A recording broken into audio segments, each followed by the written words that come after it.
माँ जी, मैं जब से शादी करके आई हूँ पूरे परिवार से मिल चुकी हूँ, पर बड़े भैया की वाइफ संध्या भाभी कहीं दिखाई नहीं देती।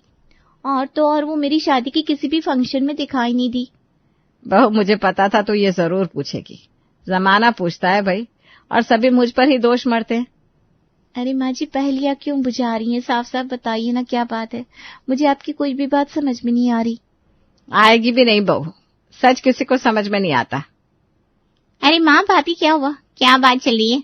अभी अभी तो आप आई हो, ऐसी क्या बात होगी सास बहू में कि खत्म ही नहीं हो रही? अरे टीना बेटा, ये छोटी बहू तेरी बड़ी भाभी संध्या के बारे में पूछ रही थी। वो कहाँ है, शादी में दिखाई नहीं दी। अब किस मुंह से राधा बहू को बताओ वो कहाँ है? माँ जी, बताने को क्या है, इसी मुंह से बता दीजिए। ओ, तो ये बात है। मुझे लगा जाने कौन सी गुफ्तगू चल रही है सास बहू में। माँ, हमारे तो करम ही फूटे थे जो वो महारानी हमारे घर आई थी। बता दीजिए कहाँ है। क्या बताऊं बहू, दुनिया भले ही मुझे दोष दे, ये दुनिया की रीत है, पर सच तो यह है कि संध्या बहू ने घर में कलेश किया और अपने मायके रहने चली गई। 1 साल हो गया, जाने कितनी बार मेरा बेटा लिवाने गया, पर कहती है जब तक सास है घर में नहीं आऊंगी। बेटा, अब इस बुढ़ापे में मैं कहाँ जाऊं? पर ऐसे कैसे भाभी अपना बसा बसाया घर छोड़कर चली गई? जरूर कोई बात होगी। क्या बात होगी बहू, अपनी मर्जी की मालकिन थी वो। 9 बजे सो के उठना, घर के कोई काम न करना, फिर शाम को बेटे से कलेश करना। बेटा, मैं और तेरी ननद सुबह से शाम तक काम में लगे रहते, फिर भी तेरी भाभी के नखरे सहते। मैंने घर की सुख शांति के लिए अपनी जुबान पर ताला लगा लिया था बेटा, पर वो मुझ पर जो जुल्म करती थी तेरे जेठ से बर्दाश्त न हुआ। वो उसे समझाने लगा तो संध्या लड़ने लगी और हमें धमकी दी, अपना झोला टांग के अपने मायके चली गई। तो क्या आपने उन्हें हमारी शादी में भी नहीं बुलाया? नहीं बुलाया मतलब? पैर तक पड़े बेटा कि खानदान की इज्जत का सवाल है, घर आ जा बहू, पर वो है कि टस से मस ना हुई। भाभी, बस अब बहुत होगी संध्या भाभी की बातें। आप बहुत थकी होंगी, चलिए जाइए अपने कमरे में आराम कर लीजिए। हाँ बहू, छोड़िए सब बातें, जा जाकर खाना खा ले और आराम कर ले। जी माँ जी। माँ, क्या उल्लू बनाया आपने छोटी भाभी को, मानना पड़ेगा आपके दिमाग को। और एक्टिंग के मामले में तो आपने डेली सोप की सास को भी पीछे छोड़ दिया। वैसे तू ये बताइए, तारीफ थी या ताना? छोड़ो ना माँ, आपने क्या ही लपेटा है। छोटी भाभी को बहुत होशियार बन रही थी। हाँ, होशियार तो बन रही थी, इससे ना थोड़ा सतर्क रहना पड़ेगा, और ध्यान रहे इसे कभी सच ना पता चले, क्योंकि लीला सदन में राज तो बस लीला का ही चलेगा। तू तो बस देखती जा बेटा, मैं इस राधा को कैसे उंगलियों पर नचाती हूँ। हाँ माँ, वो तो है, राज तो आपका ही चलेगा। अगर कोई चलती फिरती आग में हाथ डालेगा तो चलेगा ही। तो भाई ये है लीला सदन, जहाँ सिर्फ घर की मालकिन लीला का ही राज चलता था। अगर किसी ने भी लीला के सिंहासन को हिलाने की कोशिश की तो उसे सीधा बाहर का रास्ता देखना पड़ता था। हमारी संध्या भी लीला की शिकार हो चुकी थी, पर इस बात से बेखबर सास की बातों में आकर हमारी राधा बहू तो लीला भक्त बन गई थी। मैं भी ना कितनी पागल हूँ, आते ही जाने कितने सवाल माँ जी से कर डाले। बेचारी माँ जी तो कितनी अच्छी है, साक्षात देवी है देवी। मैं कितनी बेवकूफ हूँ जो जेठानी जी के लिए उनसे पूछताछ कर रही थी। पर क्या वाकई माँ जी सच कह रही थी? भाभी ने भी अपना बसा बसाया घर ऐसे ही नहीं छोड़ दिया होगा। अरे मैडम, अकेले में क्या बड़बड़ाने लगी हो, जरा हमें भी तो बताइए। जी वो कुछ नहीं, मैं बस संध्या भाभी के बारे में सोच रही थी। नाम मत लो उनका, उन्होंने जो हमारे परिवार के साथ किया है वो मैं मरते दम तक नहीं भूल सकता। अच्छा होगा तुम दोबारा मेरे सामने उनकी बात मत करना। पर मैं परवर कुछ नहीं, सो जाओ जल्दी, उठना है जल्दी तुम्हें। माँ सुबह 5 बजे चाय पीती है। क्या 5 बजे? हे भगवान, मैं तो कभी 9 बजे भी सोकर नहीं उठी। 5 बजे उठकर कौन बनाएगा? पर बनानी तो पड़ेगी वरना सब नाराज हो जाएंगे। एक काम करती हूँ, अलार्म सेट कर लेती हूँ। राधा ने सुबह 5 बजे का अलार्म सेट किया और घोड़े बेचकर सो गई। पर ये क्या, अलार्म बज बज के बंद हो गया, पर हमारी राधा की आंख खुली 8 बजे। ओ तेरी, इतनी देर हो गई। माँ जी नाराज ना हो जाए, एक काम करती हूँ, जल्दी से नहा लेती हूँ। पर मैं आराम से भी तो नहा सकती हूँ, माँ जी तो वैसे भी देवी हैं। पहले मैं नाश्ता बना लेती हूँ, फिर नहा लूंगी। रात को भी ढंग से खाना नहीं खाया था। राधा ने नाश्ता बनाया और सबका निकाल कर खुद चुपचाप से खाने लगी। दूसरी तरफ सास लीला गुस्से से आग बुबला थी। अरे लीला देवी, इसमें कौन सी इतनी बड़ी बात हो गई जिसमें तुमने इतना कलेश कर रखा है? बस चाय ही तो नहीं बनाई बहू ने, मैंने बना कर दी, बात खत्म। तो वो क्या यहाँ सोने आई है? आज तक मेरी चाय कभी लेट नहीं हुई। आज मैंने 5:30 बजे चाय बनाकर पी है, वो भी जब आपने दी तब। क्या हुआ माँ, इतने गुस्से में क्यों? गुस्से में क्यों ना हो, बहू के आते ही उसके पल्लों से बंध गए। 8 बज गए पर अभी तक चाय नहीं मिली। क्या ये दिन देखने को बहू को घर में लाई थी? माँ चुप करिए, वो देखिए छोटी भाभी आ रही है। माँ जी नाश्ता। ये क्या है बहू, कचौड़ी और चाय? वो माँ जी दरअसल मुझे कचौड़ी बहुत पसंद है तो मैंने बना ली। आप सब भी खाओ ना, बहुत अच्छी बनी है। ये क्या भाभी, माँ कचौड़ी नहीं खाती। सुबह नाश्ते में पोहा इडली ये सब हल्का खाती है, और वैसे भी घर में नाश्ता खाना सिर्फ उनकी पसंद का बनता है। आपको अपना दिमाग लगाने की क्या जरूरत थी? पर ये क्या बात हुई ननद जी, घर में जब 10 लोग रहते हैं तो नाश्ता खाना भी सबकी पसंद का बनना चाहिए। तुम्हें शर्म नहीं आती? तुम माँ से बहन से जुबान लड़ा रही हो। अपना बेटा ठीक ही तो कह रही है बहू, घर में सबकी पसंद का खाना होना चाहिए। जाने कितने अरमान थे मेरे कि तुम आओगी, माँ की सेवा करोगी, बड़ी भाभी की तरह नहीं कि सिर्फ खुद से ही मतलब। तो भैया सासू माँ ने खेल दिया इमोशनल गेम और पति से हमारी राधा को सबके सामने पड़ गई डांट। अगले दिन, अरे बहू रात का इतना सारा खाना खराब कर दिया। बेटा चीजें पैसे से आती है, फ्री में नहीं। माँ जी सिर्फ 4 रोटियां तो है। वो दरअसल ये कल रात में पाव भाजी ले आए थे तो मैंने खा ली, फिर भूख ही नहीं रही कि खाना खाओ। और ये अभी 2 तरह की सब्जी और 2 दाल क्यों? माँ जी वो मेरी ना हमेशा से आदत है, एक सूखी सब्जी एक ग्रेवी की सब्जी, 2 दाल और अचार पापड़ के साथ खाना खाने की। ठीक है बहू, मैं तो इसलिए पूछ रही थी कि खाने की बर्बादी ना हो। ये मत सोचना कि सास ताका झाकी कर रही थी। ये माँ जी भी ना हर छोटी छोटी बात पर टोका टाकी ताक झाक करती रहती है। ऐसे मुझे डांटती रहती है, पर अजय जी और बाकी सबके सामने तो ऐसा लगता है जैसे जुबान से शहद टपक रहा हो। पता नहीं क्यों ऐसा लगता है कि इनके चेहरे पर नकाब है। टीना तो ऐसी ही है, कहीं इसी वजह से तो संध्या भाभी घर छोड़कर नहीं चली गई। एक बार संध्या भाभी और अतुल भैया से बात करके देखती हूँ। भैया मुझे ना संध्या भाभी का फोन नंबर चाहिए।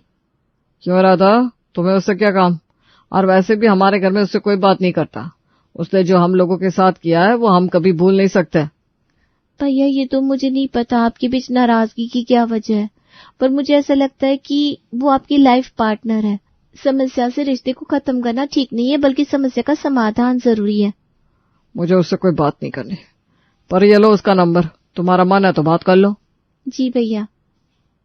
हाँ ये भी पूछ लेना उसके पापा मम्मी कैसा है। हाँ भैया चिंता मत करो, मैं उनका हालचाल पूछ लूंगी। हेलो भाभी, नमस्ते, मैं आपकी देवरानी राधा बोल रही हूँ।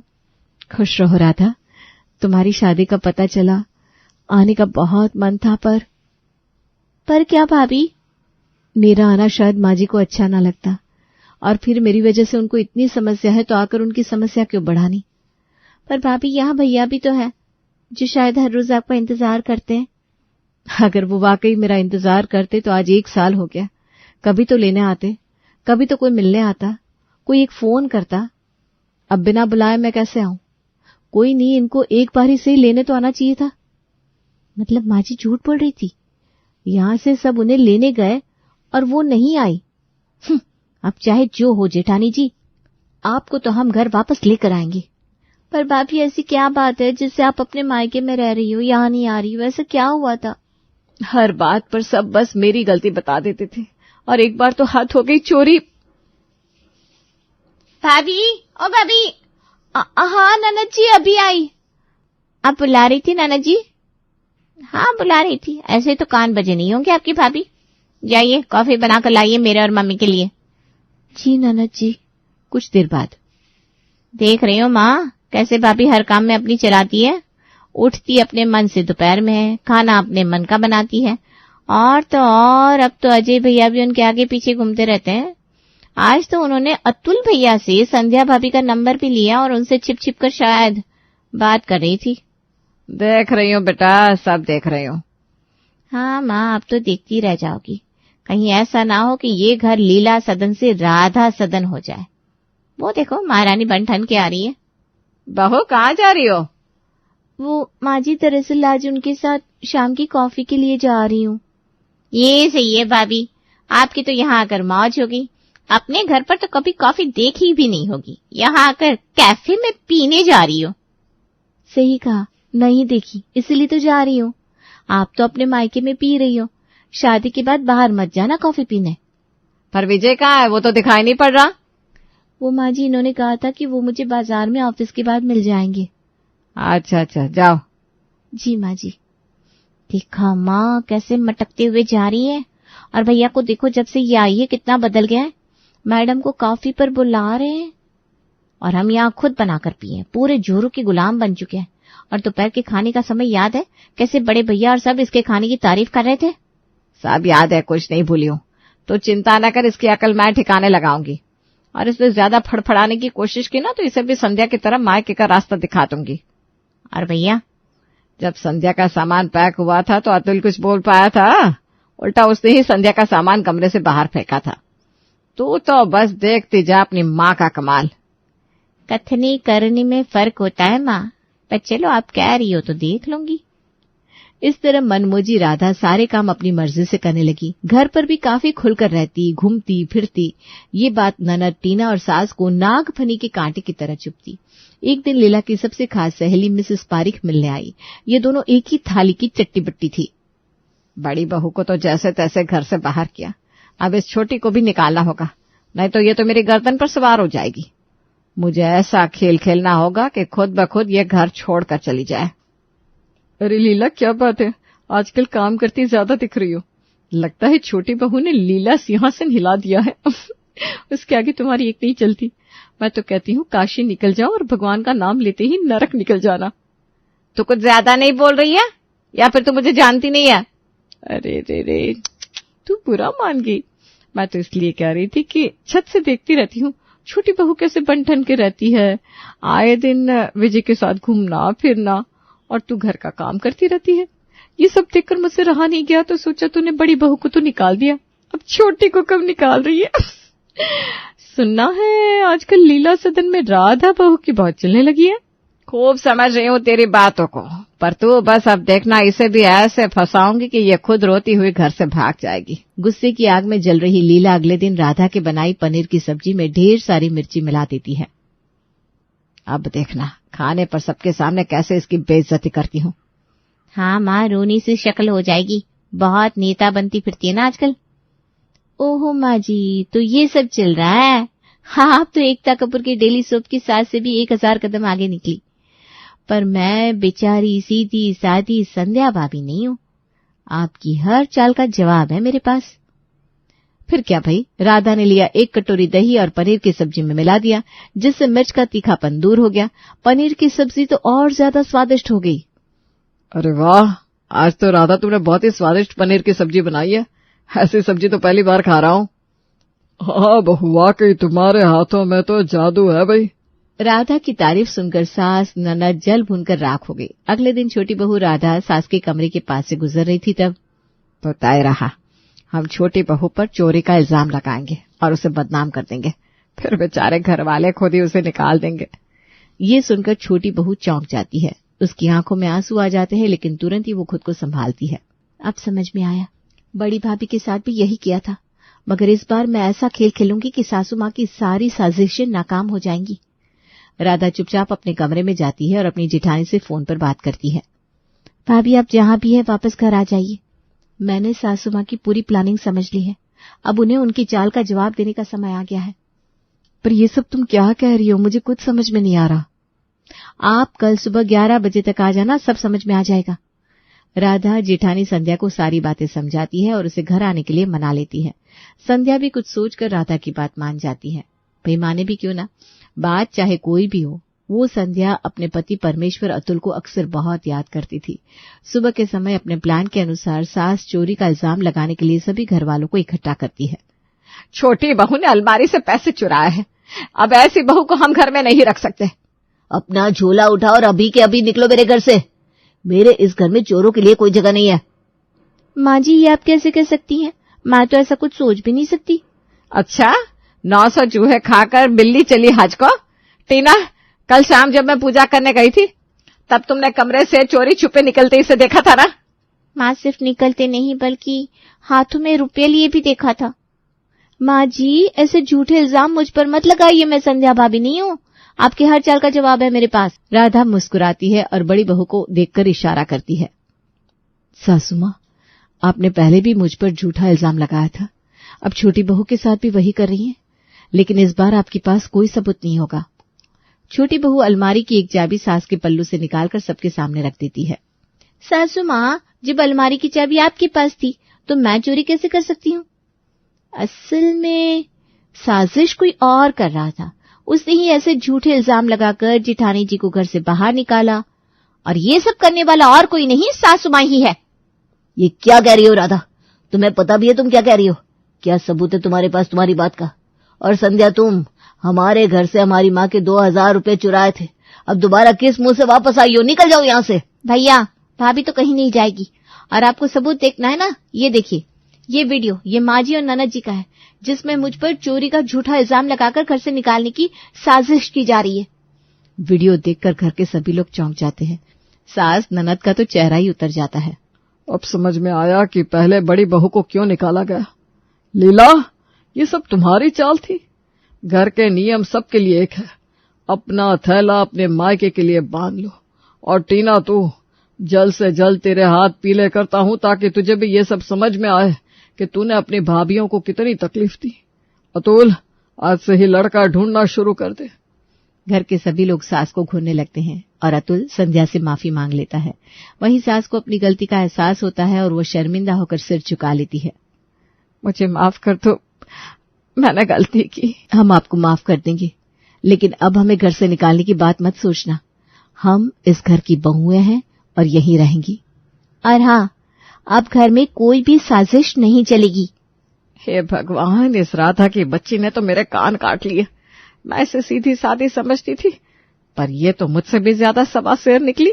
आज तक आपने देवरानी जेठानी वाली बहुत सी कहानी सुनी होगी और देखी भी होगी, लेकिन आज की हमारी कहानी में दो बहुएं तो जरूर है, लेकिन उनमें से ना कोई देवरानी है और ना ही जेठानी, वो तो हमरानी है।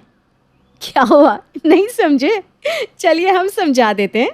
आज की कहानी है राम और श्याम नाम के जुड़वा भाइयों की, जो मेरठ शहर में रहते हैं। राम और श्याम की माँ उर्मिला ने बचपन से ही अपने जुड़वा बेटों के लिए सब कुछ एक जैसा और एक समान ही किया था। जिस रंग के कपड़े राम के लिए आते, उसी रंग के हूबहू कपड़े श्याम के लिए भी खरीदे जाते। स्कूल से लेकर कॉलेज तक दोनों भाई एक साथ एक ही क्लास में एक ही बेंच पर बैठकर पढ़े थे। इतना ही नहीं, दोनों जुड़वा भाई बीमार भी एक साथ ही पड़ते और उन्हें भूख भी एक साथ ही लगती। एक दिन उर्मिला का पति मनोज कहता है, अरे भाग्यवान, तूने तो अपने दोनों बेटों को बिल्कुल ऐसा बना रखा है कि दोनों की पसंद नापसंद बिल्कुल एक जैसी हो गई है। हर काम दोनों साथ करते हैं। कल को शादी भी एक साथ ही करोगी क्या इनकी? अरे इसमें कहने वाली कौन सी बात है, मैं तो अपने जुड़वा बेटों के लिए कोई जुड़वा बहनें ही लेकर आऊंगी। अरे भाग्यवान, ये क्या बेखुदी बात हुई। अरे कोई ज़रूरी थोड़ी ना है कि अपनी दोनों बेटियों की शादी को एक ही घर में करना चाहे। और जुड़वा बहन लाने की बात कहने में जितनी आसान लगती है ना, निभाने में उतनी ही कठिन हो जाती है। सगी बहनें देवरानी जेठानी बन जाती है, और देवरानी जेठानी में स्नेह हो ना हो, स्पर्धा ज़रूर होती है। क्यों जुड़वा बहनों का प्यार अपने जिद में कुर्बान करना चाहती हो? हाँ, बात तो आपकी सही है। ठीक है, जुड़वा बहनों से ना सही, अलग अलग घर से ही सही, लेकिन मैं शादी तो अपने दोनों बेटों की एक ही मंडप से कर सकती हूँ ना। अरे जब भगवान ही उन्हें दुनिया में साथ भेजा है, तो हम कौन होते हैं उन्हें अलग करने वाले। मैंने तो जीवन भर यही कोशिश की है कि दोनों भाई साथ साथ मिलजुल कर रहें।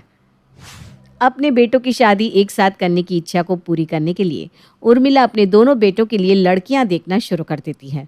काफ़ी लंबे इंतज़ार के बाद आखिरकार उर्मिला को 2 लड़कियां पसंद आ ही जाती है, जिनके साथ वो अपने बेटे राम और श्याम की शादी करने को तैयार हो जाती है। शादी के बाद एकता, ज्योति बेटा, आज तुम दोनों का ही घर में पहला दिन है।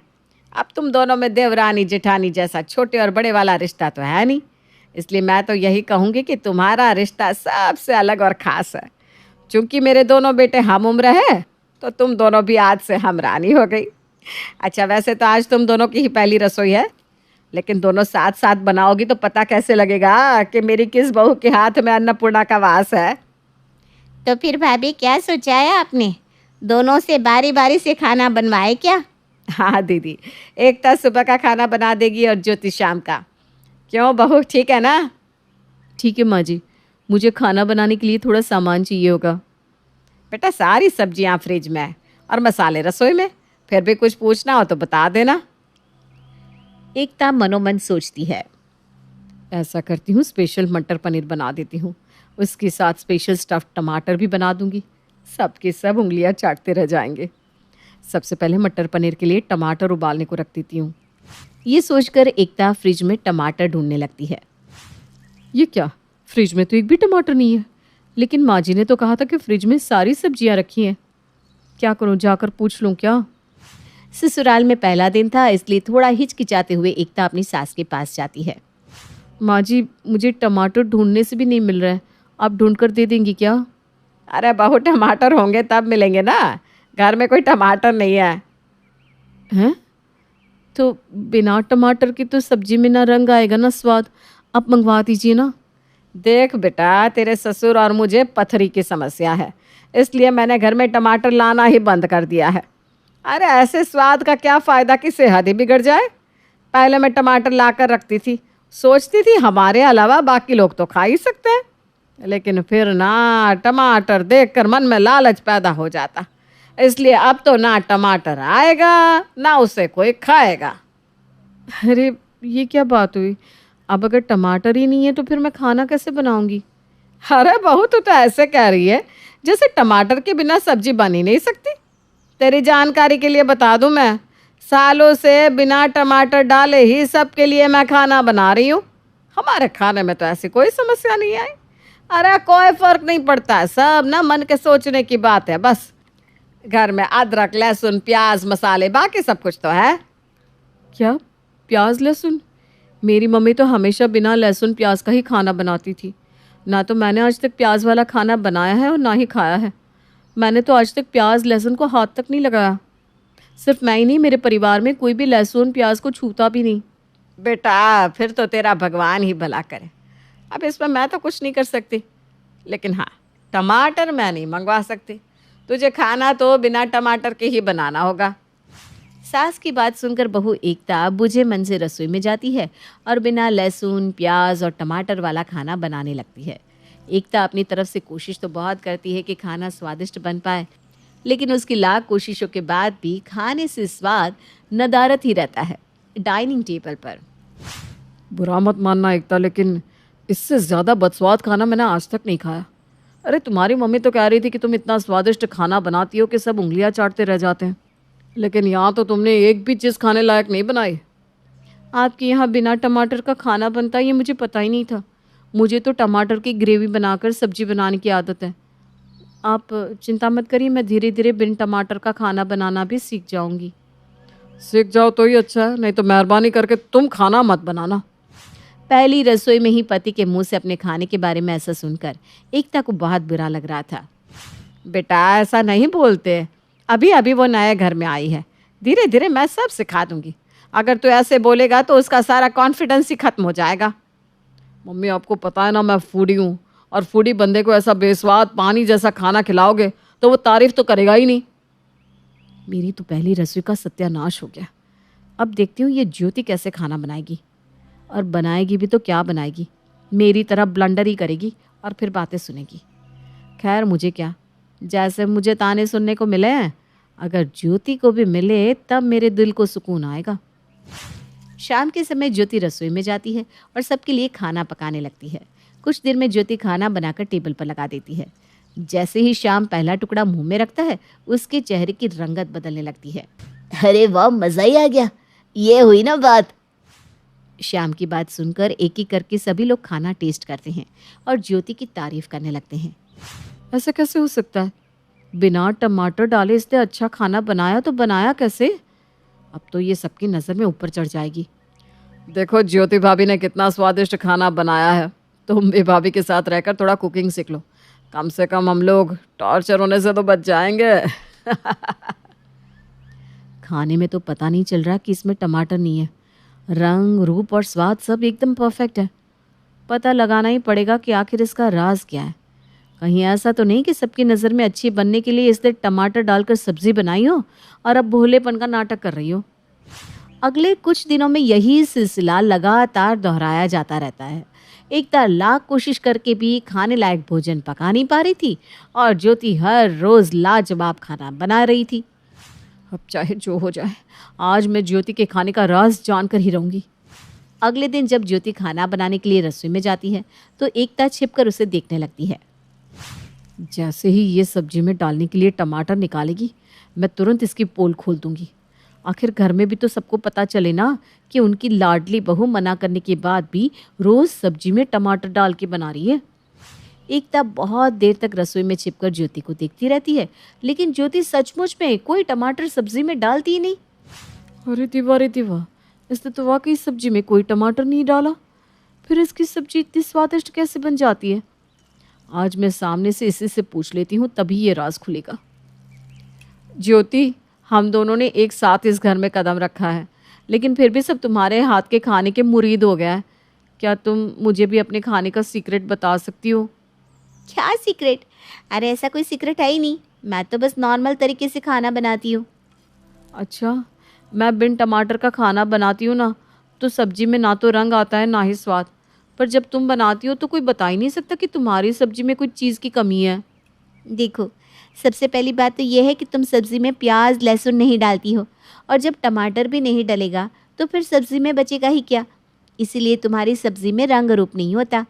और मैं सब्ज़ी में लहसुन, प्याज, अदरक, मिर्ची सब पीस कर डालती हूँ, जिससे ग्रेवी ठीक हो जाती है। और टमाटर हम सब्जियों में क्यों डालते हैं? खटास के लिए ना। तो बस टमाटर के स्वाद की पूर्ति करने के लिए मैं सब्ज़ी में थोड़ा सा अमचूर पाउडर मिला देती हूँ, और सब्ज़ी में रंग सुंदर आए उसके लिए थोड़ी सी कश्मीरी मिर्च डाल देती हूँ। बस हो गई सब्ज़ी तैयार। तुम भी मेरी ट्रिक का इस्तेमाल करके सब्ज़ी बना सकती हो। लेकिन मुझे तो प्याज लहसुन वाला खाना बनाना आता ही नहीं। अरे तुम चिंता ना करो, मैं तुम्हें सब सिखा दूंगी, ठीक है? आज से हम दोनों मिलकर खाना बनाएंगे। तुम देखती रहना, जल्दी सब कुछ बनाना सीख जाओगी। कुछ ही दिनों में एकता भी ज्योति की तरह प्याज लहसुन वाला खाना बनाना सीख गई थी, और अब उसे भी बिना टमाटर सब्जी बनाने और खाने में कोई दिक्कत महसूस नहीं हो रही। रोहन और कनक दोनों कहने को संजना के देवर और ननद थे, लेकिन मम्मी पापा के चले जाने के बाद उनकी भाभी संजना और बड़े भाई नवीन ने उन्हें सगे माँ बाप से बढ़कर प्यार किया। वो दोनों उनकी जिम्मेदारी अच्छे से निभा सके, इसलिए उन्होंने कभी खुद के बच्चे के बारे में भी नहीं सोचा। बस उन्होंने उन दोनों को ही अपनी संतान मानकर उनकी हर ख्वाहिश को पूरा किया।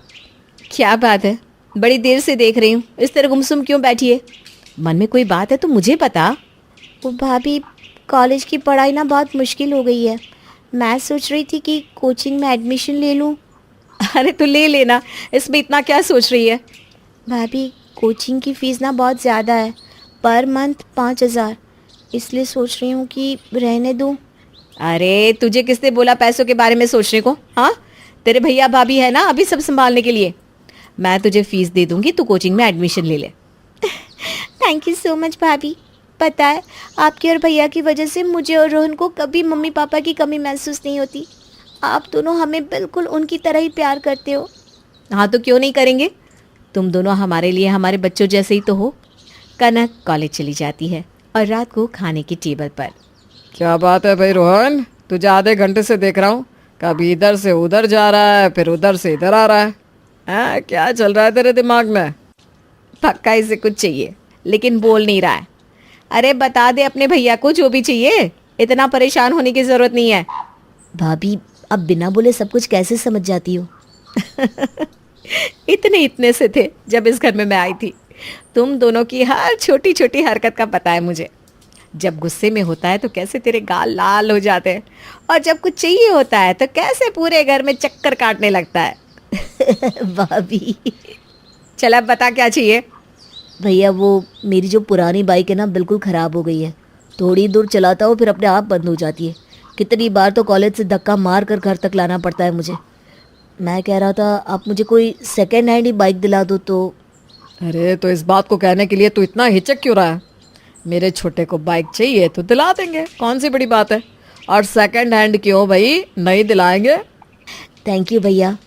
दोनों भाई बहन अपने भैया भाभी से जो भी मांगते वो हमेशा उन दोनों को उससे बेहतर देने की कोशिश करते। रोहन और कनक भी अपने भैया भाभी की हर बात मानते थे, उनकी रिस्पेक्ट को वो सबसे ऊपर रखते थे। ऐसे ही समय बीतता है और रोहन के भैया भाभी ने उसकी शादी उसकी गर्लफ्रेंड खुशी से करवा दी। रोहन चलो ना आज कहीं बाहर घूमने चलते हैं, जब से हनीमून से आए हैं तब से तुम एक बार भी मुझे बाहर लेकर नहीं गए। चलो ना, आज हम दोनों लंच डेट पर उसी रेस्टोरेंट पे चलते हैं जहाँ शादी से पहले छुप छुप के मिलते थे। तुम्हारा कहा भी मैं कभी टाल सकता हूँ क्या? तुम्हारा जहाँ भी जाने का मन है मैं तुम्हें वहाँ ले चलूंगा जाने मन। अच्छा तो ठीक है, मैं जल्दी से रेडी हो जाती हूँ, तब तक तुम भी अपने कपड़े चेंज कर लो। दोनों बाहर जाने के लिए तैयार हो रहे थे कि तभी नवीन रोहन को आवाज लगाता है। रोहन कहाँ है, एक बार जरा यहाँ तो आ। आया भैया। रोहन हॉल में आता है। जी भैया कहिए। अरे रोहन, तुम्हें वो मिस्टर शेट्टी याद है जिनके साथ हमने पिछले साल मीटिंग की थी? ऑर्डर हाथ में आते आते रह गया था। इस बार उन्होंने बहुत बड़ा ऑफर दिया है।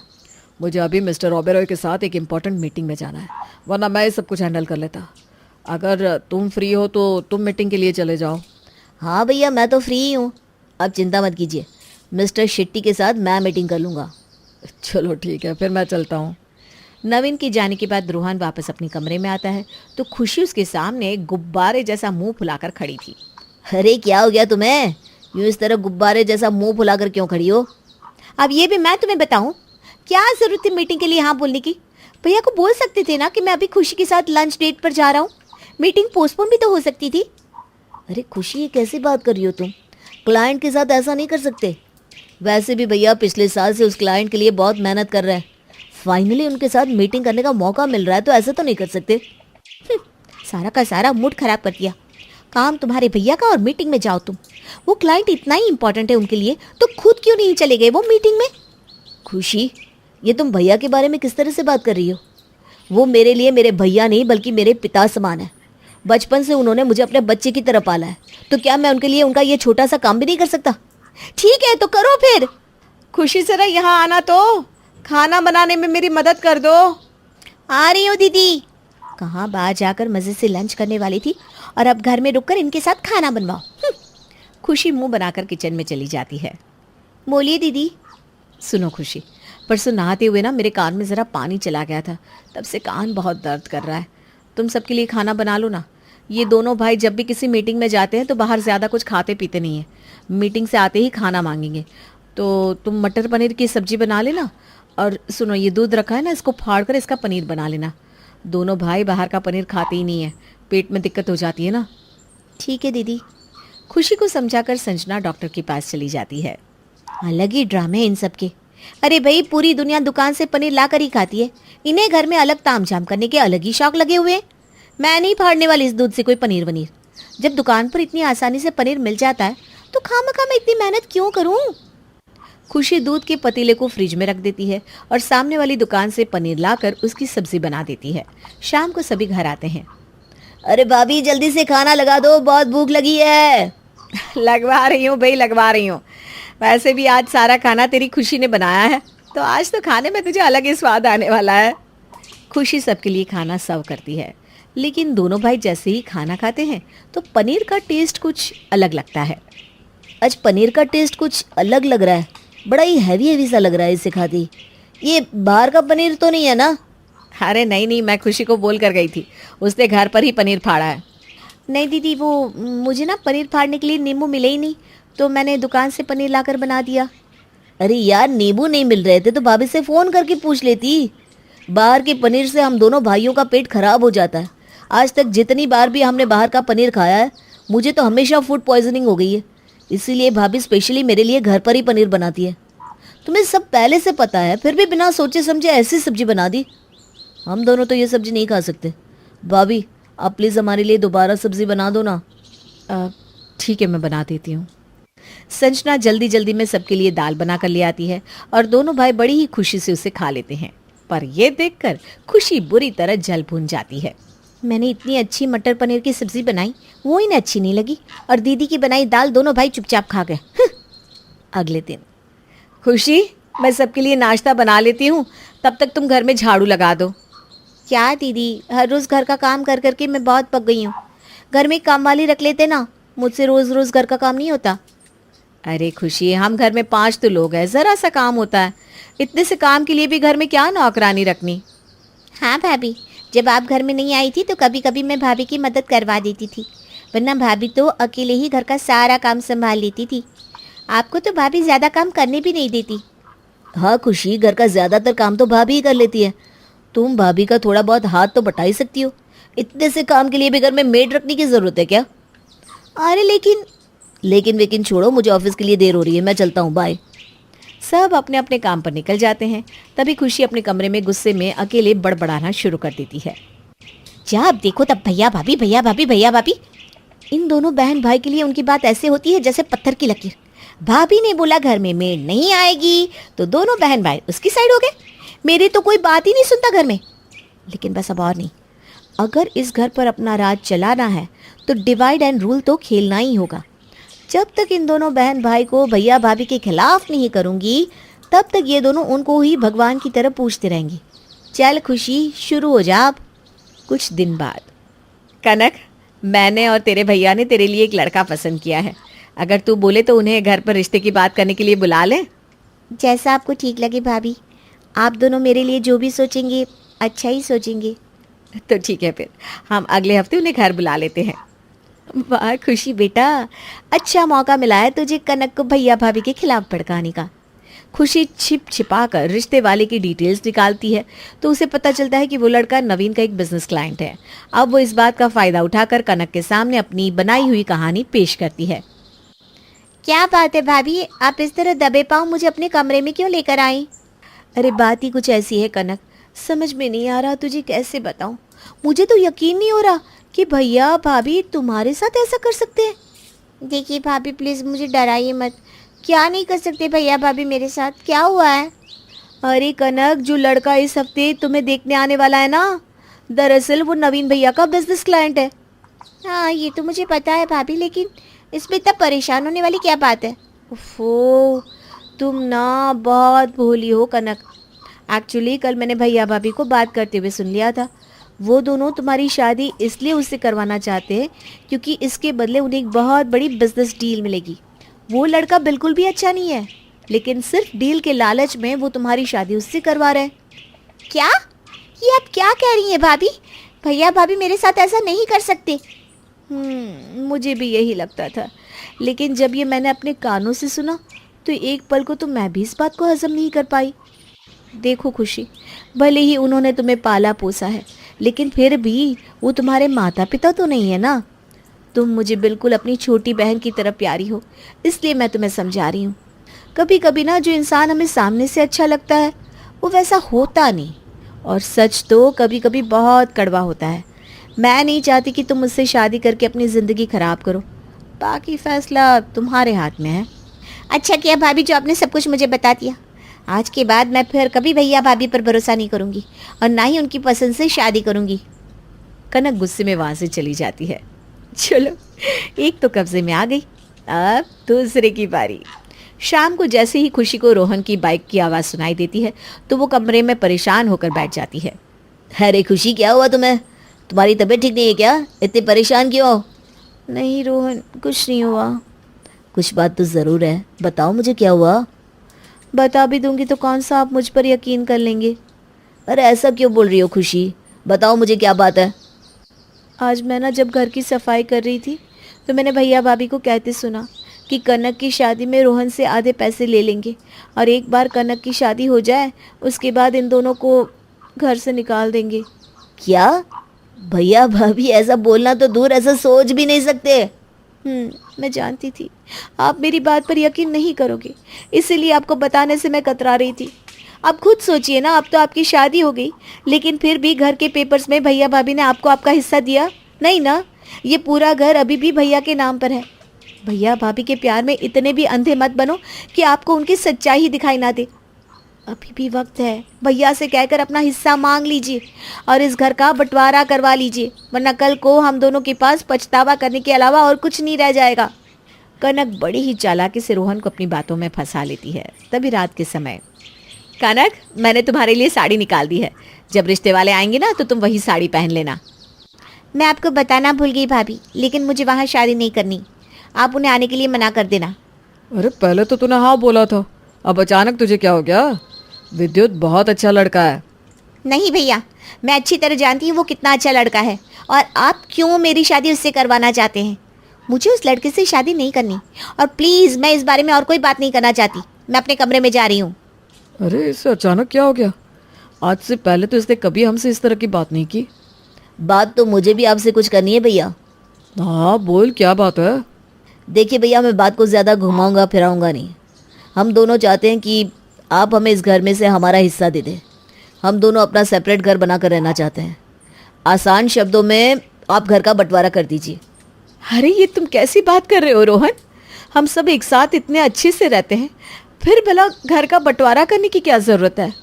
देखिए भाभी, मैं अब आपकी इन चिकनी चुपड़ी बातों में और नहीं आने वाला। मैं आपसे बहस नहीं करना चाहता, लेकिन इस घर पर जितना हक भैया का है उतना ही हक मेरा भी है। इसलिए जितनी जल्दी घर का बंटवारा हो जाए उतना ही अच्छा है। मैं कल ही वकील को घर पर बुला लूँगा। अरे लेकिन नहीं संजना, कोई लेकिन बेकिन नहीं। अगर ये ऐसा चाहता है तो फिर ऐसा ही होगा। चलो अपने कमरे में चलते हैं। नवीन और संजना बड़े ही परेशान चेहरों के साथ अपने कमरे में चले जाते हैं। अगले दिन वकील घर पर आकर घर का बंटवारा कर देता है, और घर का बंटवारा करवाने के बाद रोहन खुशी के साथ अपने सेपरेट घर में रहने लगता है। आखिरकार जो मैं चाहती थी वो हो ही गया। इस खुशी से आज तक कोई नहीं जीत पाया। तो भैया भाभी क्या चीज़ है? अब कोई भैया भाभी की किटकिट नहीं, आराम से जो मर्जी अपने घर में करूँगी। अब कनक भी हमेशा अपने भैया भाभी से उखड़ी उखड़ी रहती, कभी सीधे मुंह से बात तक नहीं करती। और घर का बंटवारा होने के बाद कभी रोहन भी उनका हालचाल पूछने नहीं आता। जिन दोनों को अच्छा भविष्य देने के लिए नवीन और संजना अपने बच्चों को भी इस दुनिया में नहीं लाए, आज खुशी की वजह से वो दोनों उनके चेहरे की ओर देखना भी पसंद नहीं करते थे। अब नवीन और संजना का मन अंदर ही अंदर उन्हें काटने को दौड़ता था। ऐसे ही कुछ समय बीता और खुशी प्रेग्नेंट हो गई। उसकी प्रेगनेंसी का 9वां महीना चल रहा था, लेकिन उसके पास उसकी देखभाल करने के लिए कोई भी नहीं था। तुम प्लीज़ थोड़े दिन के लिए ऑफिस से छुट्टी ले लो, मैं इस हालत में अकेली नहीं रह सकती। तो मैं क्या करूँ खुशी? मेरे सर पर इतने सारे खर्चों का प्रेशर है कि मैं चाहकर भी ऑफिस से छुट्टी नहीं ले सकता। तुम अपने मायके में फ़ोन करो ना, तुम्हारी माँ या भाभी थोड़े दिन यहाँ आ जाएगी। मैंने फ़ोन किया था, लेकिन भाभी ने कहा कि उन्हें पहले ही बहुत काम है और माँ की तबीयत भी ठीक नहीं है। अगर इस वक्त हम भैया भाभी के साथ होते तो तुम्हें किसी को कॉल करने की ज़रूरत ही नहीं पड़ती। भाभी अकेले ही सब संभाल लेती। बस करो, मुझे यहाँ तुम्हारी भाभी की बड़ाई नहीं सुननी। तुम्हें ऑफिस जाना है ना, जाओ अपने ऑफिस। रोहन ऑफिस के लिए निकल जाता है। तभी पीछे से खुशी को अचानक लेबर पेन स्टार्ट हो जाता है। वो रोहन को बार बार फ़ोन करती है, लेकिन मीटिंग में फ़ोन साइलेंट होने की वजह से उसे कॉल का पता ही नहीं चलता। जब खुशी के पास कोई ऑप्शन नहीं बचता तो वो हार कर अपनी जेठानी संजना को ही फ़ोन करती है। संजना अपना सब काम छोड़कर तुरंत ही खुशी को हॉस्पिटल लेकर जाती है, जहाँ संजना एक प्यारी सी बच्ची को जन्म देती है। कितनी प्यारी है, बिल्कुल तुम पर गई है। तुम्हें पता है, मैं भी हमेशा से चाहती थी कि मेरी भी ऐसी ही प्यारी सी बेटी हो, लेकिन रोहन और कनक को संभालने में कभी अपने बच्चे के बारे में सोचने का मौका ही नहीं मिला। दोनों के साथ इतना घुल मिल गई कि उन दोनों को हमेशा मैंने अपने बच्चों की तरह पाला। लेकिन ये कहते हुए संजना की आंखों में आंसू आ गए। उसका दर्द उसकी आंखों में साफ छलक रहा था। आज अपनी बच्ची को जन्म देने के बाद खुशी संजना और नवीन के मन में रोहन और कनक के लिए उनकी ममता समझ पाई। उसे आज अपने किए पर बहुत पछतावा हुआ। मुझे माफ़ कर दीजिए दीदी। जब कनक और रोहन जी आपकी और नवीन भैया की हर बात में हाँ मिलाते थे तो मुझे बिल्कुल अच्छा नहीं लगता था। मैंने कनक और रोहन जी को आपसे इतना दूर कर दिया। मुझे माफ़ कर दीजिए भाभी। मैं फिर से आपकी देवरानी बनकर आपकी छाया में रहना चाहती हूँ। नहीं चाहिए मुझे कोई बंटवारा। आप तो रोहन जी की बड़ी भाभी थी, लेकिन फिर भी आपने उन्हें माँ से बढ़कर प्यार किया। इस परिवार को तोड़कर मैंने बहुत बड़ा पाप किया है। आज मुझे अपने पाप का प्रायश्चित करने का एक मौका मिला है। मैं इस मौके को नहीं गंवा सकती। मैं कब से इस दिन के इंतज़ार में थी कि तुम दोनों फिर से हमारे साथ रहने आ जाओ, और अब तो हमारी गुड़िया रानी भी हमारे साथ उस घर में रहेगी। रोहन आता ही होगा, तुम उसके साथ गुड़िया को लेकर घर आना। तब तक मैं घर जाकर तुम्हारे स्वागत की तैयारी करती हूँ। अंत में खुशी को अपनी गलती का एहसास हो ही जाता है और वो सभी के सामने सब कुछ सच सच कबूल करके सबसे माफ़ी भी मांग लेती है और फिर से उनका पूरा परिवार उसी तरह प्यार से मिलजुल कर एक साथ रहने लगता है। ये कहानी है रिया की, जिसकी अभी अभी शादी हुई थी और अपनी रसोई में खड़ी रिया ये सोच रही थी कि आज क्या बनाया जाए। क्या बनाऊं नाश्ते में? पोहा बनाऊं क्या? नहीं, घर में किसी को पोहे से एलर्जी है। पर किसे एलर्जी थी? वो कॉपी कहाँ गई? मैंने सारी डिटेल्स लिख कर तो रखी थी। और रिया पूरे किचन में उस डायरी को यहाँ वहाँ ढूंढना शुरू कर देती है। कुछ देर बाद शकुंतला किचन में आती है। क्या ढूंढ रही है बहू? मुझे पूछ, मैं बता देती हूँ, ऐसे हड़बड़ा मत। नहीं है ना, तू भूल गई होगी। वो मैं किचन का सामान नहीं ढूंढ रही हूँ मम्मी जी। मैंने एक नोट बना कर रखा था जिसमें मैंने लिख रखा था कि घर में कौन क्या खाता है क्या नहीं, उस हिसाब से खाना बनाऊंगी ना। इस तरह लिखा पढ़ी करके रसोई संभलती है क्या बहू? रसोई तो प्रेम से चलती है। 2-4 दिन सबका काम करती रहेगी तो अपने आप ज़बान पर याद हो जाएगा कि किसे क्या पसंद है और क्या नहीं। चल अब कोई बात नहीं, तू डोसा बना ले। ठीक है मम्मी जी। ये कहकर शकुंतला रसोई से बाहर चली जाती है। पर असली प्रॉब्लम तो अब स्टार्ट होती है। डोसे के लिए तो डोसा मेकर लेकर आई थी, पर सांभर कैसे बनाऊं? सांभर में कौन सी दाल जाती है? मम्मी को कॉल लगाती हूँ। किसी भी नई विवाहिता की तरह अपनी रसोई की समस्या हल करने के लिए रिया अपनी माँ को फोन लगाती है। क्या करूं मम्मी, कुछ समझ में नहीं आ रहा। कौन से दाल की सांभर बनती है? वो गोल गोल वाली या जो वो पीली पीली छोटी वाली होती है उसकी? और ये मसूर की दाल कौन सी होती है मम्मी? और ये एक ऑरेंज कलर की दाल भी दिख रही है, ये कौन सी नई दाल है अब? अरे रुक जा मेरी लाडो, मुझे पता था शादी के बाद तुझे ये सारी प्रॉब्लम आएगी, इसीलिए तो मैं तुझे पहले ही ट्रेनिंग दे रही थी। पर नहीं, तू तो सुनती नहीं थी। मुझे अंदाज़ा था, इसीलिए मैंने एक चार्ट पेपर में दाल के दानों को चिपका दिया था और नीचे उनका नाम लिख दिया था। जा तू अपना बैग देख, तेरे बैग के साइड चेन में होगा वो चार्ट पेपर, उसमें देख ले। मम्मी तुम ना होती तो मेरा क्या होता। Love you love you love you. अभी तक अपनी डायरी ढूंढ रही रिया अब दाल के लिस्ट का चार्ट पेपर ढूंढना शुरू कर देती है। सारा सामान तो उलट दिया, न जाने कहाँ रखा है मम्मी ने चार्ट पेपर। और इसी में और आधा घंटा निकल जाता है। अपनी बहू के नाश्ते की प्रिपरेशन देखने के लिए शकुंतला किचन में जाती है तो देखती है कि रिया तो किचन में है ही नहीं। अरे रिया बहू कहाँ चली गई? अपनी बहू को ढूंढती हुई शकुंतला उसके कमरे में पहुंचती है, जहां वो देखती है कि रिया ने अपने कमरे को उथल पुथल कर रखा है। अरे तू अभी भी सबकी पसंद नापसंद वाली लिस्ट ढूंढ रही है क्या बहू? यही करती रहेगी तो नाश्ता कब बनाएगी?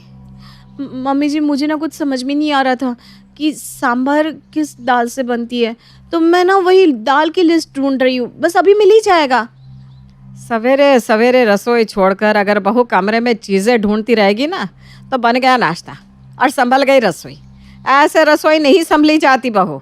कभी चिट्ठी, कभी चार्ट पेपर, सारी पढ़ाई लगता है यहीं कर लेगी तू। बेचारी रिया फटाफट जाकर किसी तरह नाश्ता तैयार करती है।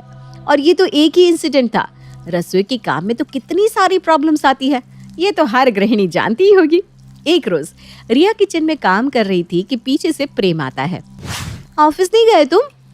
ना, नहीं गया। आई एम सो सॉरी रिया, मैं तुम्हें टाइम ही नहीं दे पा रहा हूँ, इसलिए आज मैंने वर्क फ्रॉम होम ले लिया है। सो आज का मेरा सारा वक्त तुम्हारा। और तभी प्रेम की फोन पर उसके बॉस का कॉल आता है। 2 मिनट सांस नहीं लेने देगा ये बॉस। हाँ सर, मैं लॉग इन करके ही बैठा हूँ। स्क्रीन सामने ही है सर। कुछ सर्वर इश्यू है आई गेस। अच्छा रिया, मैं कमरे में जा रहा हूँ, तुम प्लीज 1 कप कॉफी पहुंचा देना। ये मिला मुझे इनका टाइम। रिया जल्दी से प्रेम के लिए कॉफी बनाना शुरू करती है। पर सिर्फ कॉफी क्या दूंगी प्रेम को, साथ में ब्रेड जैम भी ले जाती हूँ, कुछ खा लेगा बेचारा। हल्का नाश्ता भी हो जाएगा, फिर कुछ देर में कुछ अच्छा बना लूंगी। ला ला ला ला ला ला ला ला ला। गुनगुनाती हुई रिया कॉफी बनाती है, फिर फ्रिज से ब्रेड निकाल कर लाती है। ओहो, एक चीज निकालती हूँ तो दूसरी रह जाती है। प्रिया एक हाथ में कॉफी का मग पकड़े दूसरे हाथ से फ्रिज खोलती है और जैम निकाल कर लाती है। ब्रेड पर जैम लगाकर रिया तुरंत नाश्ता तैयार कर लेती है। हो गया नाश्ता रेडी। पर ये कॉफी मग कहाँ गया? अभी तो मैंने कॉफी बनाई थी। ये भगवान, न जाने मैं चीज़ों को कहाँ रख देती हूँ। मैंने कॉफी बनाई भी थी कि नहीं? खैर फिर से कॉफी बना लेती हूँ। रिया फिर से कॉफी बनाती है। चलो सब कुछ हो गया। रिया जल्दी से कॉफी लाओ ना, सर फटा जा रहा है मेरा। हाँ हाँ प्रेम, हो गया, बस 1 मिनट। इस ब्रेड और जैम को वापस फ्रिज में रख देती हूँ, वरना मेरे पीछे से मम्मी जी किचन में आ गई तो फिर से कहेंगी एक रसोई नहीं संभाली जाती, सब स्लैब पर छोड़ गई। रिया जैसे ही फ्रिज खोलती है तो देखती है कि कॉफी का मग तो फ्रिज में है। ये भगवान, मैं ना पागल हो जाऊंगी। रिया चाय नाश्ता लेकर प्रेम के कमरे में जा रही थी कि हॉल में बैठी शकुंतला कहती है, कमरे की तरफ ही जा रही है ना बहू तो मेरे ड्रॉअर से पेन किलर का पत्ता लेती है आना। तेरे पापा जी के सर में अभी बहुत तेज दर्द है। न जाने इन बाप बेटे को आज क्या हो गया है, दोनों ही सर पकड़े बैठे हैं। हाँ मम्मी जी, अभी 1 मिनट में लाई। रिया फौरन अपनी सास के कमरे में जाती है, उन्हें पेन किलर ला कर देती है और फिर जाती है प्रेम के कमरे में। क्या क्या क्या? अरे कॉफी कहाँ है? ये मेरे हाथ में तो है। हैं? कॉफी कहाँ गई? मेरे हाथ में ही तो थी। क्या रिया, इतनी देर से 1 मिनट करके तुम क्या लेकर आए हो? कुछ भी नहीं। इससे अच्छा मैं खुद ही कॉफी बना लेता। एक रसोई तक सही से नहीं संभली जाती तुमसे। पर मैं किचन से कॉफी और ब्रेड जैम लेकर आई थी तुम्हारे लिए। तुमने कहीं खा तो नहीं लिया ना? सच बोलो। देखो कहाँ है, ढूंढो। मैंने तो नहीं पी कॉफी। हमेशा की तरह तुम कहीं रखकर भूल गई होगी। अरे कहाँ से मिलेगी कॉफी कमरे में? बाहर टेबल पर छोड़कर जो चली गई है। तुमसे ना एक रसोई नहीं संभाली जाती। 2 काम में ये इधर का उधर कर देती है। पहले की तरह जॉइंट फैमिली होती ना तो न जाने इस घर का क्या होता। क्या तुम बहू को हर वक्त ताना देती रहती हो? कितने दिन हुए उसे आए? समझ में वक्त लगता है इंसान को। 2 महीने में क्या क्या सीख लेगी? थोड़ा समय दो, धीरे धीरे आदत पड़ जाएगी। अरे समझ तो उसे आ जाएगी, पर उसकी समझ आते आते मेरी समाधि का समय ना हो जाए। अपने हिसाब से रिया सब कुछ मैनेज करने की पूरी कोशिश कर रही थी, पर चीजें मैनेज हो तब ना। एक संडे की सुबह, आज मैं फ्री हूँ रिया, तो बता दो किचन का क्या क्या सामान लाना है। एक बार में लिखवा दो, वरना तुम कहती हो चीनी रह गई, चपाती रह गई। हाँ बाबा हाँ, इस बार तो हर चीज खत्म होते होते मैंने लिख ली थी। ये रही लिस्ट, पकड़ो। एक एक सामान लिख दिया है और क्या कितना लाना है वो भी मेंशन है बगल में। फिर भी एक बार पहुंच के ना मुझे कॉल कर देना, कुछ याद आया तो बता दूंगी। और लंबी लिस्ट दे देती। प्रेम किचन का सारा सामान लाकर किचन में रख देता है। 2 दिन बाद रात को सभी डिनर कर रहे थे। खाना तो बहुत अच्छा बनाना सीख गई हो तुम रिया। बिल्कुल वही स्वाद आ रहा है जैसा मुझे चाहिए था। है ना? मुझे भी लग रहा था, बिल्कुल मम्मी जी के हाथों का स्वाद आ रहा है ना। चलो फाइनली आज सब सही हुआ है। कुछ भी यहाँ वहाँ रखकर भूली नहीं हूँ। टेस्ट भी परफेक्ट। तभी मनोज कहता है, बहू एक पापड़ लाना तो। अब मेरे लिए भी पापड़ सेक देना रिया। पापड़ के बिना तो खाना पूरा ही नहीं होता। मेरे लिए भी एक सेक देना बहू। रिया फौरन किचन में जाती है और पापड़ का डब्बा खोलती है। हे भगवान, पापड़ तो आधा ही है। अब इस आधे पापड़ में से मैं किस किस को दूं? किचन से उस आधे पापड़ को खाती हुई रिया बाहर आती है। वो क्या है ना मम्मी जी, पापड़ खत्म हो गया था। मेरा मतलब है कि हो गया है। अरे अभी 2 दिन पहले तो राशन आया था बहू। तुझे बताना चाहिए था ना प्रेम को कि पापड़ खत्म होने वाले हैं। वो तो गया ही था राशन लाने, ये भी लेता आता। देख लीजिए, आप ही कहते थे ना समझ जाएगी। 6 महीने हो गए शादी को, क्या समझी है? एक रसोई नहीं संभलती बहू तुझसे। एक सुबह मनोज और शकुंतला हॉल में बैठे थे। 9 बजने को आए, अभी तक बहू उठी नहीं। लगता है उसकी तबीयत ठीक नहीं है। मैं ही जाकर सभी के लिए चाय बना लेता हूँ। मनोज किचन में जाता है और फ्रिज से दूध निकालता है। माँ के सामने चाय बनाई थी आखिरी बार। रसोई में आते ही सारी यादें ताज़ा हो गई। सब कुछ लग रहा है पहले की तरह है। ऐसी चाय बनाकर पिलाऊंगा सभी को कि सब पीते रह जाएंगे। वैसे चाय पत्ती कहाँ है? मनोज इधर उधर सारे डब्बों को खोलकर देखना शुरू कर देता है, पर उसे कहीं भी चाय पत्ती नहीं मिलती। ये चाय पत्ती कहाँ है? चाय पत्ती के बिना चाय कैसे बनेगी? बहू से पूछ कर आता हूँ। मनोज शोर ना करते हुए अपनी बहू के कमरे में जाता है। मैं कुछ देर में किचन में आती हूँ पापा जी। वो क्या है ना, मेरी तबीयत कुछ ठीक नहीं लग रही है। अरे कोई बात नहीं बेटा, तू बैठ, हम देख लेंगे। मैं किचन में चाय बना ही रहा हूँ। बस ये बता दे कि चाय पत्ती कहाँ रखी है तूने? भुजिया की पैकेट नहीं है क्या? आलू भुजिया की पैकेट के अंदर है। वो क्या है ना, उसके ऊपर चेन रहती है ना, तो आराम से चीजें पैक हो जाती है। डिब्बे में भरो तो स्पेस भी ज्यादा जाता है ना। ठीक ठाक रसोई संभाल रही है बहू, तो अच्छा है। अपनी बहू की बात सुनकर मनोज तो शॉक में चला जाता है। चाय पत्ती अगर आलू भुजिया के पैकेट में है तो जरूर पापड़ के डिब्बे में चीनी मिलेगी। ये बहू ने किचन को कैसे उथल पुथल करके रखा है। आज तो लगता है चाय बनाने में ही 2 घंटे चले जाएंगे। अब ये सॉस पैन कहाँ है? उफ। मनोज चाय बनाने में ही परेशान हो जाता है और बुरी तरह थक जाता है। हॉल में शकुंतला के पास जाकर कहता है, हे भगवान, ऐसी रसोई मैंने कभी नहीं देखी। क्या हालत कर रखी है बहू ने रसोई की, कोई सामान जगह पर नहीं मिलता। नहीं नहीं, तुम तो बड़े वफादार बन रहे थे अपनी बहू के, बहुत साइड ले रहे थे ना उसकी। जाओ जाओ, नाश्ता भी आज तो तुम ही बनाओ। अरे प्रेम बेटा, जाकर बाहर से नाश्ता ले आना। अब धीरे धीरे रिया के इस नेचर से सभी परेशान होने लगे थे। एक संडे सभी साथ में बैठकर गप्पे लगा रहे थे कि तभी अचानक दरवाजे से मनोज के कुछ रिश्तेदार घर पहुंचते हैं। अरे मनोज, ये मौज में ना। अरे गोटी, तेरी हाइट रह गई छोटी। आज अचानक तो यहाँ कैसे इतने सालों के बाद? नमस्ते भाभी जी, नमस्ते। अरे करण, तुम भी आए हो? रिया, मिलो मेरे अंकल से, यूएस में रहते हैं। यूँ तो अंकल पापा के फ्रेंड है, पर मेरे लिए मेरे खुद के चाचा समान है। मेरी एमबीए के लिए 14 लाख रुपए की फंडिंग इन्होंने ही की थी। आज के ज़माने में कौन करता है इतना सब किसी अनजाने के लिए। एक थप्पड़ खाएगा तू, बहुत बड़ा बन गया है ना तू, एहसान की बात कर रहा है। देख रहा है मनोज, देख देख कैसी बड़ी बड़ी बातें कर रहा है तेरा बेटा। चाचा ने इसके लिए कुछ कर दिया तो वो एहसान हो गया है? बहू, ये पानी ले जा सामने से, मुझे भी एहसान नहीं चाहिए। अरे भाई साहब, आप तो बेकार में नाराज हो गए। सिर्फ पानी परोसोगी भाभी तो नाराज नहीं होगा क्या? मुझे तो बहू के हाथ के आलू के पकौड़े खाने हैं। ये हुई ना बात, जल्दी जा बहू। जी पापा जी। सभी के बीच पुरानी बातों का सिलसिला शुरू हो जाता है। सभी हंसी ठिठोली कर रहे थे। रिया फौरन किचन में जाती है और आलू के पकोड़े बनाना शुरू करती है। स्टफिंग तो बन गई, बस पकोड़े तलने हैं, 2 मिनट का काम है। जैसे ही रिया तेल का डिब्बा खोलती है तो वो देखती है कि डिब्बे में तो तेल ही नहीं है। हे भगवान, ये क्या हो गया? प्रेम तो बाहर सबके साथ बैठा हुआ है, उसे मैसेज करती हूँ। रिया प्रेम को मैसेज करती है पर प्रेम मैसेज देखता ही नहीं। किचन से इशारे करती हुई रिया प्रेम को किचन में बुलाती है। अरे क्या हो गया? बाहर मेहमान बैठे हुए हैं यार, अच्छा लगता है क्या? तुम भी ना प्रेम कुछ भी समझ लेते हो। मैं तुम्हें इसलिए बुला रही थी कि वो तेल ना खत्म हो गया है। पकोड़े कैसे तलूं? तुम्हारे किचन में हमेशा कुछ ना कुछ घटा ही रहता है। तुम्हें तेल तो देख कर रखना चाहिए था रिया। अब मैं क्या करूँ? सामने से अगर तेल लेकर आऊंगा तो अंकल क्या समझेंगे कि हमारे घर में तेल भी नहीं रहता। अच्छा, मैं ऑफिस का कुछ बहाना करके बाहर निकलता हूँ और किचन की खिड़की से अंदर तेल तुम्हें पकड़ा दूंगा। अच्छा सुनो, बाहर जा रहे हो ना तो धनिया पत्ता भी लेते आना। और कुछ? नमक, मिर्च, इलायची, गुड़ और कुछ?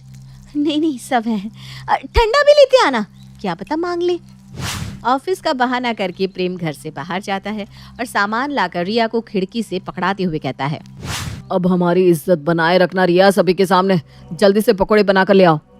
जल्दी जल्दी पकौड़े बनाकर रिया बाहर लाकर डाइनिंग टेबल पर रखती है कि गौतम कहता है, ये पायल, पकोड़ों के ऊपर लाल लाल क्या चल रहा है? आउच, ये क्या काट रहा है मुझे तब से? ये मर जाने मच्छर। अब बेटा खिड़कियां बंद कर दे। चींटियां, चींटियां। अरे पापा, पकोड़े के ऊपर तो लाल लाल चींटियां चल रही है, हटाओ इसे। कोई मेरे ऊपर चढ़ गई है तो। अरे ऐसा कैसे हो सकता है? मैंने तो अभी आधे घंटे पहले ही लक्ष्मण रेखा लगाई थी। परेशान कर दिया है ये निगोड़ियों ने। गर्मी आई नहीं कि आना शुरू हो जाता है। मेहमानों के सामने करवा दी ना बेइज्जती, पड़ गई तेरे कलेजे को ठंडक। क्या बताऊं मैं भाभी जी, ये परेशान कर दिया है मेरी बहू ने मुझे। एक रसोई नहीं संभाली जाती इससे। कोई बात नहीं भाभी जी, धीरे धीरे संभाल लेगी। इसे तो ले जा बेटा, और कुछ बनाने की जरूरत नहीं है, कुछ भी मत बनाना। मम्मी, मेरी बॉडी में देखो ना कैसे बम्स आ गए। मुझे डॉक्टर के पास जाना है mummy. I am not feeling good. माफ करना मनोज, पर अगली बार मिलते हैं। ये कहकर गौतम की फैमिली वहां से चली नहीं भाग जाती है। तुम किचन छोड़ ही दो रिया, तुम्हें पता भी है कितना बड़ा नुकसान करवा दिया है तुमने हमारा। अंकल यहाँ कुछ देर और रुकते तो अच्छी खासी मोटी रकम देकर जाते हमें। छोटे मोटे लोग नहीं है वो। बस बात हुआ, अब मैं और नहीं संभाल रही किचन। आप लोग अपनी रसोई खुद संभालिए। और इतने दिन से चुपचाप सब कुछ सुन रही रिया आज बोल पड़ती है, और बोलती भी है तो ऐसा। 5 साल बाद बिस्तर पर लेटी हुई कांपती हुई आवाज में शकुंतला अपनी बहू को आवाज लगाती है। अरे बहू, तू प्रेम की कॉफी मेरे कमरे में रख कर चली गई और मेरी दवाई ले गई। अब मेरी दवाई अपने ससुर जी को मत दे देना। ओहो, अब चौक कैसे लगाऊं? हिंग तो मंगवाना ही मैं भूल गई। प्रेम जी 5 साल बाद भी रिया से उसकी रसोई संभाली जाती ही नहीं है।